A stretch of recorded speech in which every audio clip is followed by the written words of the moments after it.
Nature is not a place to visit, it's our home. Nature is all that we see. Animals, insects, disappearing into their surroundings, using deceptions, disguises, lures. Nature is all that we hear. The call of an eagle, the hiss of ocean spray, the rumble of thunder, the doings of a cricket. The wonderful beauty of nature, the crucial, fragile affinity between animal life and their environment. All of this is World of the Wild.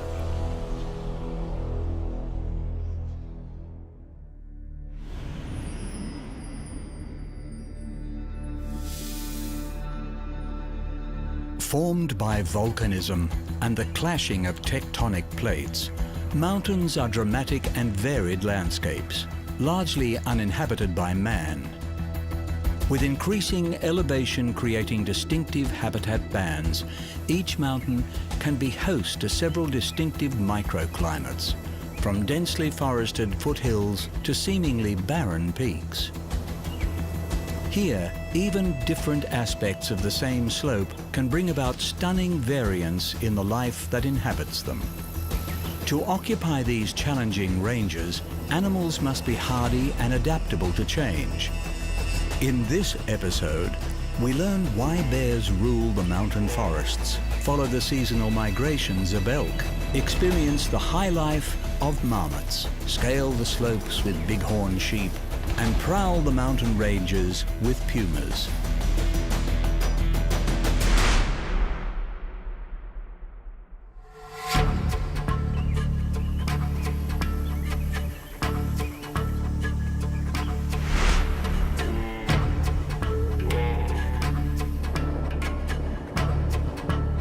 While they are among the largest terrestrial carnivores on the planet, bears have a somewhat undeserved reputation for aggression, and many of their adaptations to their environment are far from ferocious. Weighing upwards of half a ton and armed with sharp, retractable claws, there are few creatures capable of taking on this apex predator, except, of course, for other bears.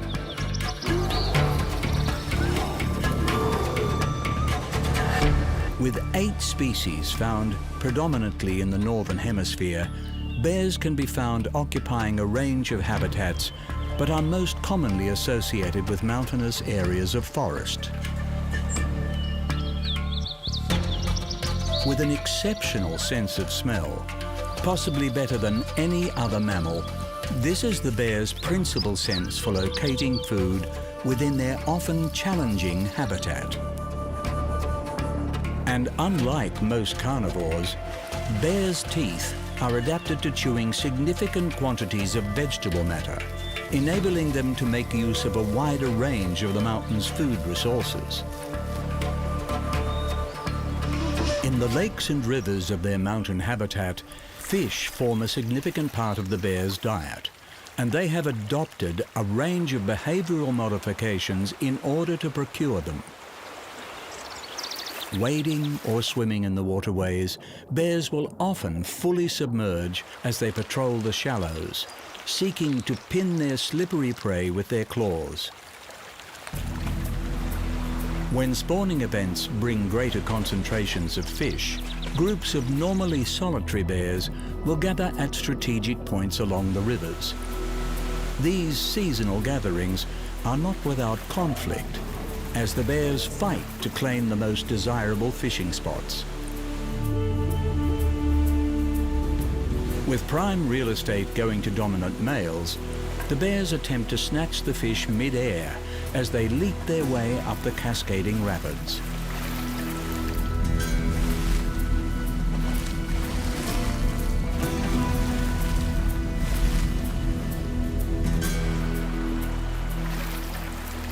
During these boom times, bears will only eat the most nutritious parts of their catch, discarding the remainder for the scavengers that have also gathered for the feast.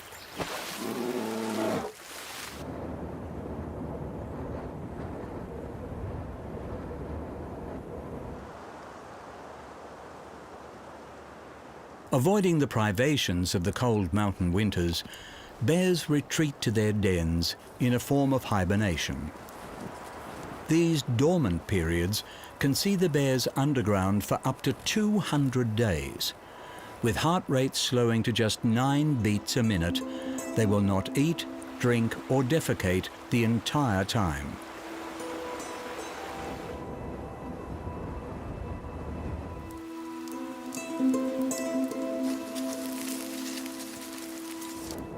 Re-emerging in the spring, pregnant females will have given birth during the winter sleep and guide their cubs into the outside world. Playful and inquisitive, the cubs will remain close by their affectionate mother's side for around 2 years. Learning the ways of their mountain habitat, they will also be protected from its dangers.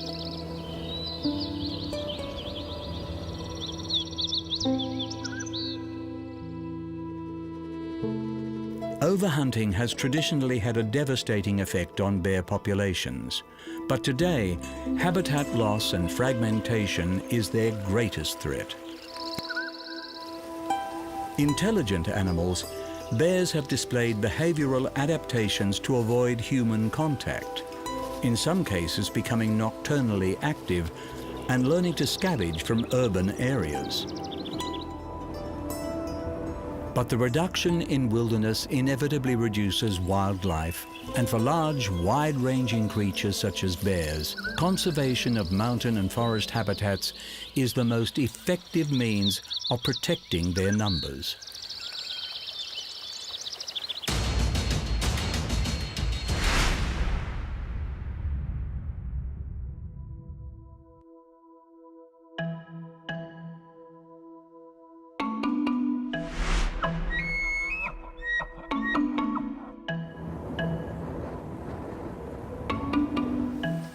One of the largest deer species in the world, elk are native to the forests of North America and Eastern Asia. Comfortable in a range of habitats, it is the mountains where this species has its stronghold. Having spent the summer months fattening themselves on the mountain's high grazing grounds, as winter approaches, elk move down from their elevated meadows to avoid the worst of the cold weather. The descent is a gradual one, as they make the most of the available vegetation while it lasts. Spending most of the year in small single-sex herds, during the winter, elk reunite and endure the cold months together in the sheltered valleys and woodlands around the foot of the mountain.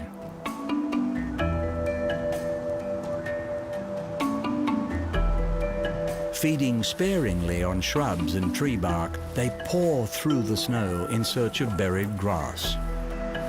The increased herd size provides increased vigilance, as scout elk take turns keeping watch for the mountain predators that are also feeling the winter's bite.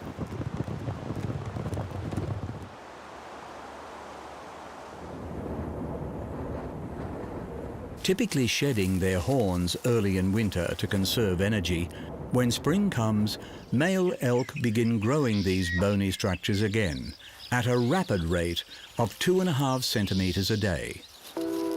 Reaching lengths of over 1 meter and weighing nearly 20 kilograms, when the antlers are fully developed, their protective velvet covering is stripped off by rubbing against a tree, and the bull elk are ready to begin competing for mates. Bugling to attract females and challenge rival males, the bull elk's distinctive scream-like bellowing echoes for miles around the mountain. Sizing each other up, competing bulls display their fighting prowess through posturing. If neither backs down, they will lock horns and wrestle to establish dominance.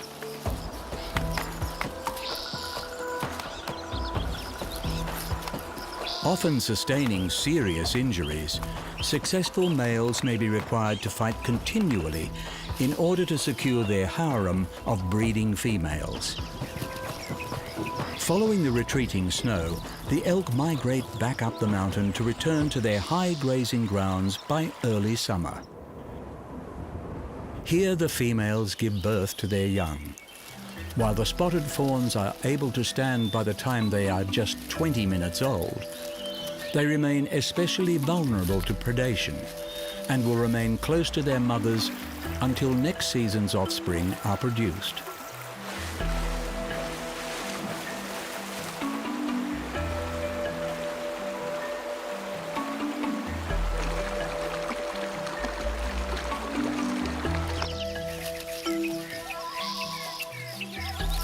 A resourceful species, elk have proven remarkably successful when introduced to foreign environments as far-flung as Australia.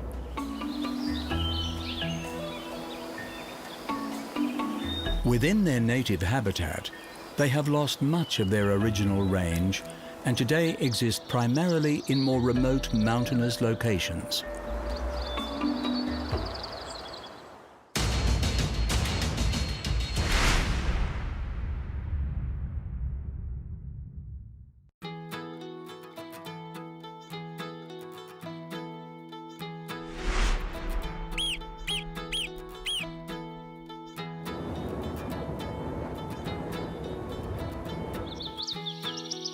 The largest member of the squirrel family, the marmot, has successfully integrated with elevated mountain zones in order to live the high life.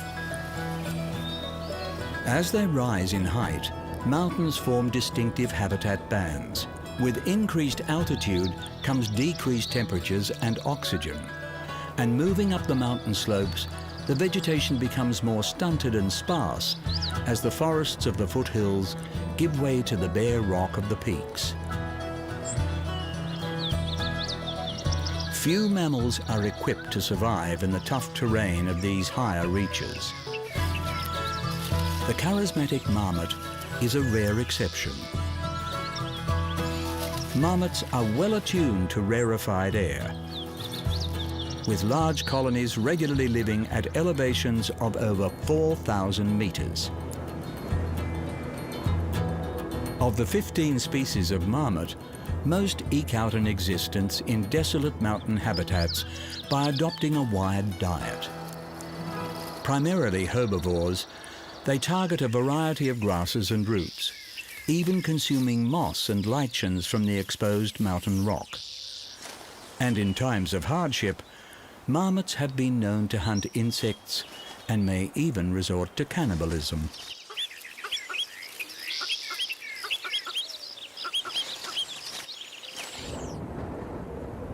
Among the most gregarious of the squirrel family, marmots tend to live in highly social groups comprised of a dominant male with several female mates and their young.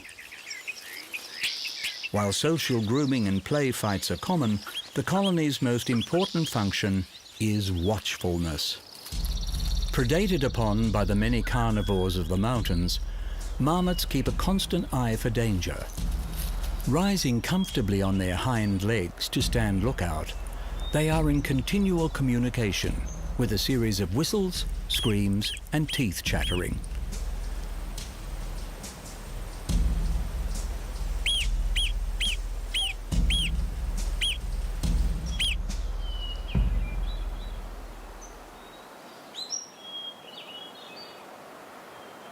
Excellent diggers, marmots construct elaborate burrow systems, and more than half this creature's life can be spent underground. Maintaining a series of simple bolt holes for quick escape from predators, colonies will also construct more complicated refuges for sleeping and hibernating.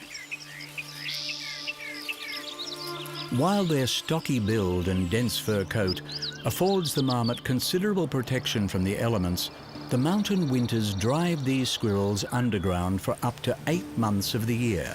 During this period, they will live off their fat reserves, and when they finally re-emerge, a typical marmot may have lost up to 2/3 of its body weight.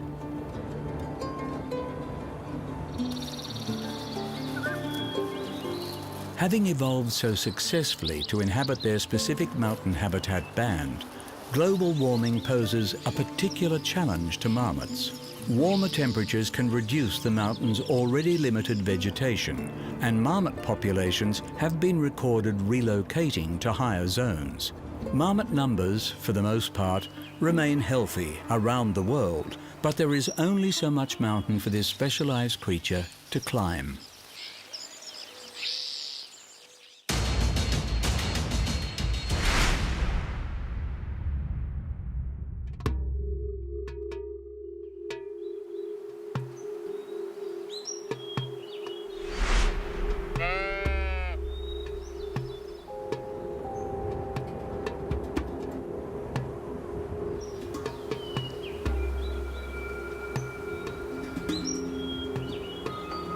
A true mountain specialist, the bighorn sheep boasts an array of adaptations that see it prosper where few others dare to tread. Native to North America, bighorn sheep make their home on the steep, uneven mountainsides, avoiding predators by occupying a range that most creatures find difficult or impossible to negotiate. Feeding in alpine meadows, they fearlessly take on rugged cliff faces and treacherous gravelly slopes with remarkable sure-footedness.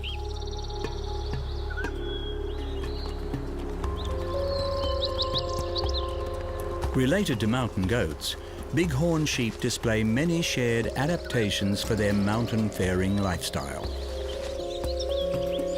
Split hooves can form to hug uneven surfaces, while rough hoof bottoms provide natural grip. Keen vision aids in navigating precarious passages, and uncanny balance allows the sheep to stand on rock ledges just a few centimeters wide. Capable of jumping 6 meters, bighorns can scale uphill or descend steep stretches at unmatched speeds. So innate are the bighorn's climbing skills that within a day of birth, newborns can keep pace with the herd. Feeding on seasonally available forage, during the warmer months bighorns favor grasses, while cold winters will see them switch to more woody plant life. For the desert-dwelling bighorns, cactus varieties provide an abundant food source year-round.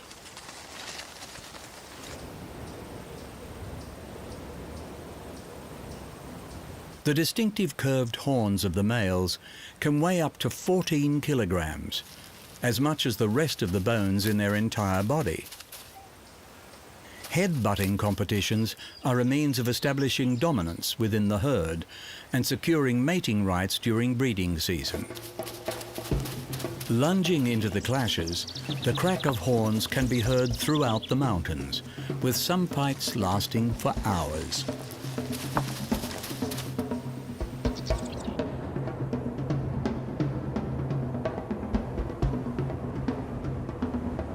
While resistant to the cold, bighorns are not able to travel through deep snow, and during winter, they move to the lower regions of the mountains, favoring slopes with limited snow buildup.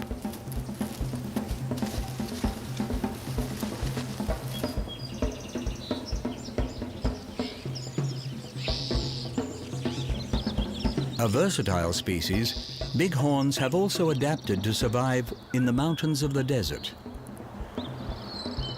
Scaling the red rock promontories, they are found at elevations of 1,200 meters. In this climate, the sheep have evolved to withstanding scorching temperatures and are able to attain most of their water from the plants they eat.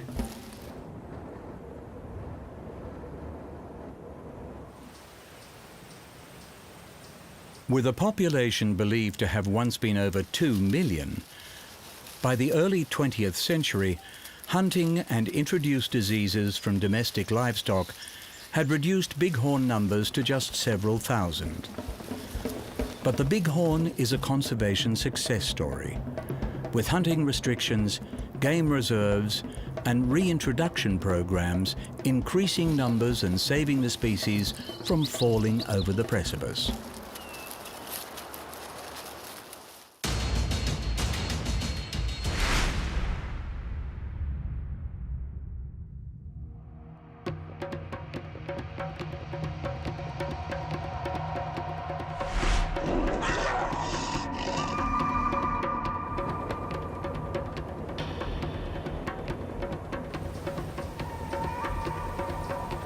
creature of many names, the puma, also commonly known as the cougar, is highly attuned to prowling the mountain ranges and ambushing unwary prey. Occupying the largest range of any wild animal in the Americas, the puma has come to be known by more names than any other creature in the natural world.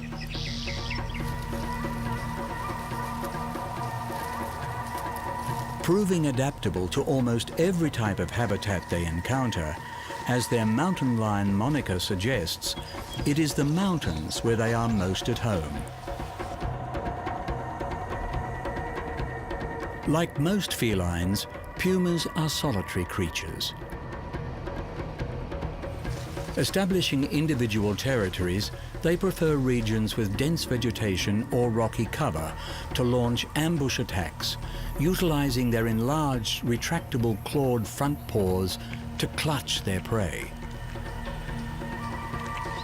With proportionally the largest hind legs of the cat family, the puma is granted enhanced climbing and sprinting ability and can leap easily over challenging mountain terrain.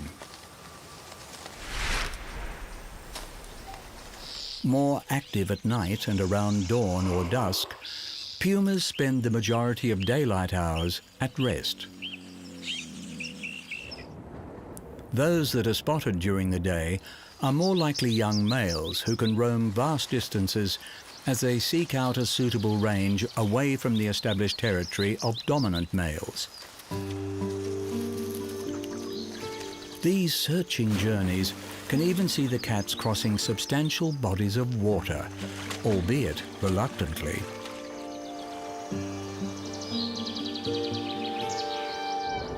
Active year-round, pumas are generalist predators and will eat any animal they can catch, from small insects to large game.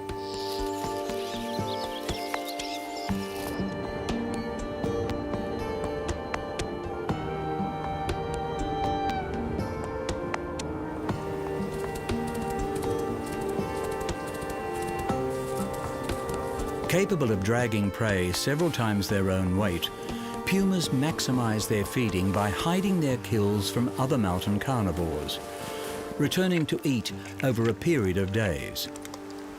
Unlike many carnivores, pumas are unlikely to engage in scavenging behavior, rarely consuming prey they have not killed themselves.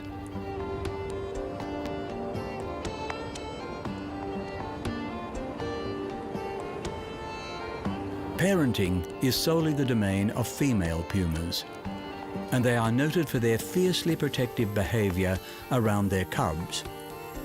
Born with spots, the cubs will remain reliant on their mother for around 2 years, learning how to stalk and hunt before striking out on their own.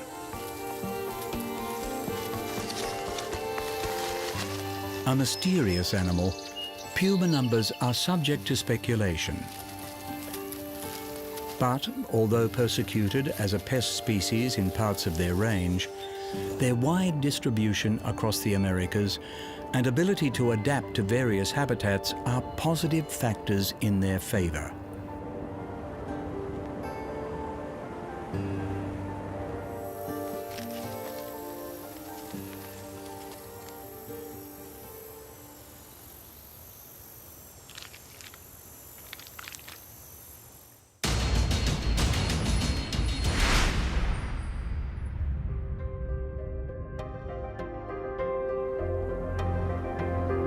Spectacular geological features in their own right, mountains are home to a diversity of wildlife. And in this episode, we have seen the mighty bear, the roving elk, resourceful marmots, sure-footed bighorn sheep, and sly pumas. Playing a crucial role in determining the weather patterns and climate of their surrounding lands, some mountains are continuing to rise, while other ranges are slowly shrinking, weathered away by wind and water. Historically protected by their inaccessibility, mountains today are increasingly exploited for their resources through logging and mining. Preserving these magnificent landscapes is an ongoing effort, and one that is vital to the life they contain and the surrounding life that they influence.